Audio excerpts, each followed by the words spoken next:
விழுப்புரம் மாவட்டம் செஞ்சி அரசு ஒழுங்குமுறை விற்பனை கூடத்தில் நெல் கொள்முதல் செய்யப்படாததை கண்டித்து பாதிக்கப்பட்ட விவசாயிகள் சாலை மறியலில் ஈடுபட்டனர்.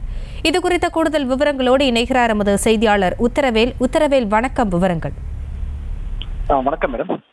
விழுப்புரம் மாவட்டம் செஞ்சி ஒழுங்குமுறை விற்பனை கூடத்தில் கூலி உயர்வு கேட்டு விவசாயிகள் சாலை மறியலில் வேலைநிறுத்தி ஈடுபடுவதால் பாதிக்கப்பட்ட விவசாயிகள் கிருஷ்ணகிரி டு பாண்டி தேசிய நெடுஞ்சாலை சாலை மறியலில் ஈடுபட்டு வருகின்றனர்.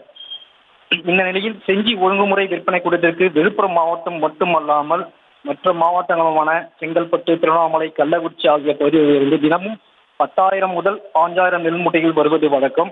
ஆனால் தற்போது இந்த விற்பனை கூடத்திற்கு விவசாயிகள் பயிரிடப்பட்ட நெல் மற்றும் மணிலா பயிர்களுக்கு அதிக விலை போவதால் தற்போது இந்த விற்பனை கூடத்திற்கு தினமும் 30,000 நெல் மூட்டைகள் வந்த வண்ணம் உள்ளன. இந்த நிலையில் விவசாயிகள் கொண்டு வந்த நெல் மூட்டைகளை வியாபாரிகள் கொள்முதல் செய்து வேறு சாக்கு பையில் மாற்றி வாகனத்தில் ஏற்றுவதற்கு சுமை தூக்கும் தொழிலாளர்கள் கூலி உயர்வு வேலைநிறுத்த போராட்டத்தில் ஈடுபடுவதால் விவசாயிகள் சாலை மறியலில் ஈடுபட்டதால் போக்குவரத்து கடுமையாக பாதிக்கப்பட்டது. தகவல் அறிந்து வந்த காவல்துறையினர் விவசாயிகளிடம் பேச்சுவார்த்தை நடத்தி வருகின்றனர். மேலும் இந்த கூலி உயர்வு பிரச்சனை சம்பந்தமாக மாவட்ட நிர்வாகம் உடனடியாக நடவடிக்கை எடுக்க விவசாயிகள் கோரிக்கை விடுத்துள்ளனர். விவரங்களுக்கு நன்றி உத்தரவேல். செய்திகளை உடனுக்குடனும் துல்லியமாகவும் தெரிந்து கொள்ள சப்ஸ்கிரைப் பண்ணுங்க.